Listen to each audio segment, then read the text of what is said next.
All right, guys. Wow. Another video. Right before the Super Bowl. Right before Super Bowl weekend. Another Super Bowl without the Dallas Cowboys. Almost 30 years. Yeah. Wow. It's a shame. It's sad. Richest team in sports, most valuable team in sports, period. In all of sports. Can't get to a Super Bowl. Blows my mind. That lets you know right there what's most important to this franchise, this organization. But anyway,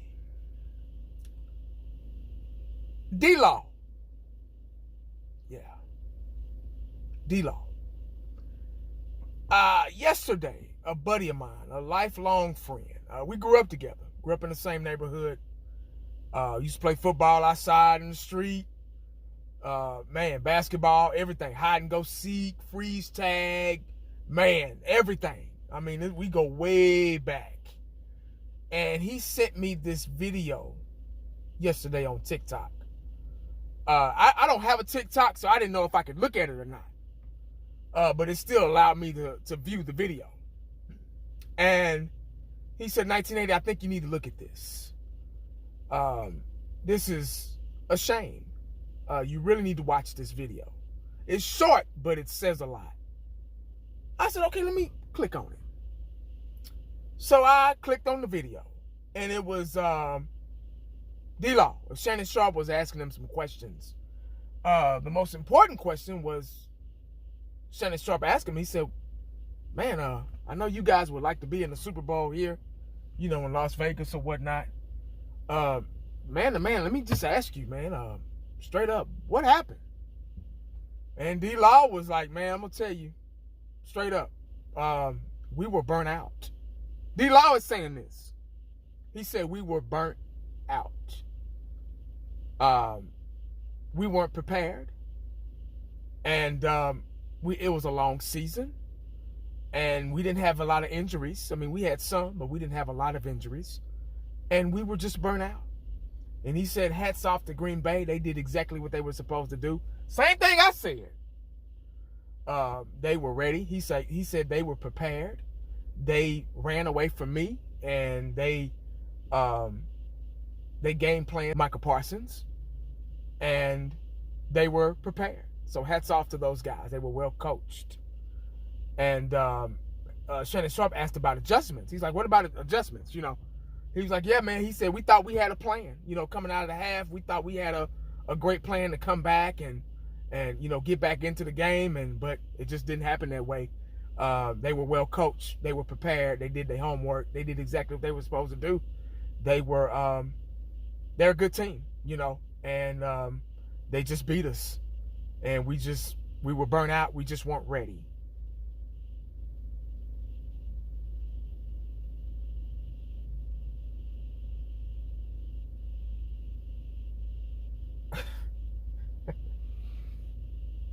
So, guys, with that being said, a lot of you diehard, Bible-thumping, drive-by shooting Cowboy fans that always want to be right about every damn thing. Yeah, this is for y'all. That was for y'all. Guys, that let me further know. I'm not saying the whole coaching staff, but the coaching staff that we got in there don't know how to get the best out of our players. That let me know that scheme, that 4-2-5 scheme, bend don't break scheme on defense was tiring out. He said it. I didn't say it. So don't get mad at me. Don't come on my channel talking about, or my comment section, 1980, you're wrong. Please don't, because he said it. They were burnt out. So they let me know right there that scheme was probably a little bit over aggressive at times. At times. It's cool to be aggressive, but not all the time. And that let me know we didn't have the personnel to fight the battle.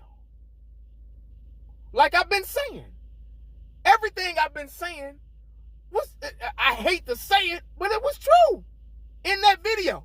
I mean, in that interview. Yeah. They weren't prepared. They couldn't adjust. They don't know how to adjust on defense. They didn't have the personnel to adjust. They got the players, they got all these hybrid safeties and linebackers.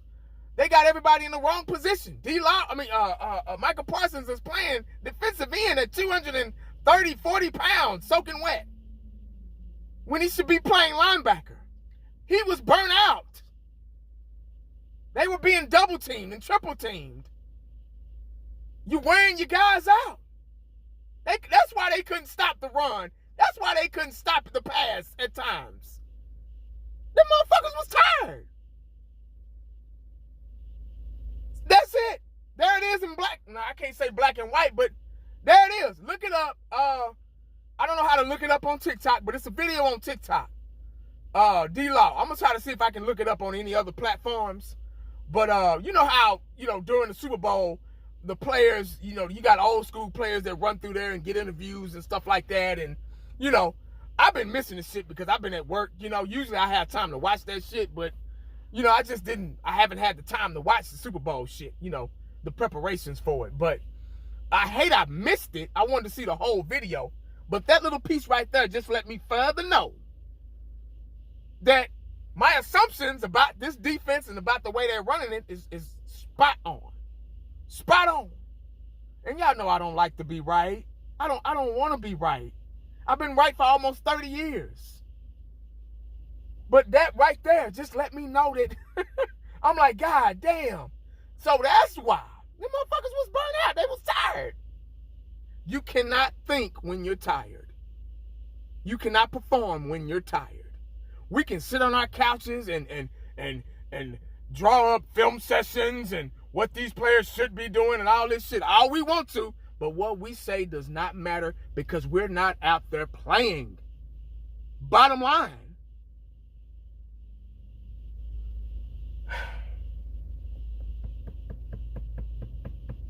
Wow. So was Dan Quinn's defense a little bit too overly aggressive, where it wears your guys out thin? Is that why? Is that what happened in Atlanta? Against the Tom Brady and them, why they were up 3 touchdowns and they let them fuckers come all the way back? Yeah. I'm like, his defense burned people out. This speed, bend, don't break. Say, man. And that's why I say in the draft or free agency or whatever y'all got to do, y'all got to get some real linebackers and run a real defense, 4-3, 3-4. That's it. All this bullshit, 4-2-5 and all this stuff, man, it wear these guys out, man. Because you got 4 down linemen, you got 2 linebackers fluctuating, going from defensive end to linebacker and all this stuff. This motherfucker didn't know what to do with him. That right there answers all of our questions, all of our assumptions, all of our concerns. Yeah. Wow. What you learn when you just sit back and let shit just, when you sit back and just sit back and relax. See, when you on here all the time and you just running your mouth and just assuming this and assuming that, you don't really know too much. But when you just sit back and let shit come to you and let shit open up, yeah, I ain't gonna say no names, but motherfuckers that drop videos every 5 seconds. And they just running their fucking mouth because they just gotta have the view. They just gotta have, the notoriety from YouTube. They just, I gotta get my video. This is all I do. I don't do anything else. Oh, God. You know what I mean? So, when you just sit back and just kind of let shit marinate, you be like, And you like, damn, I did say that, didn't I? Wow. Let me know what y'all think about that in the comment section, man. I gotta go. I gotta get in here and I'm making some homemade pizza tonight. You know, I bought the dough. I got the spaghetti sauce. I mean the pizza sauce, and I got the cheese, the mozzarella, and the sausage, and the pepperonis, and the mushrooms, and olives, and all that shit. It's man, and you can put as much as you want to, and you ain't got to worry about getting ripped off and gypped and shit. But yeah, that's what we doing today. So, but let me know what y'all think, man, in the comment section, man. I would love to hear your feedback. Make sure you say cowboy up and pray it up. You never know what the day is gonna bring you. Holla back at your boy. I'm out.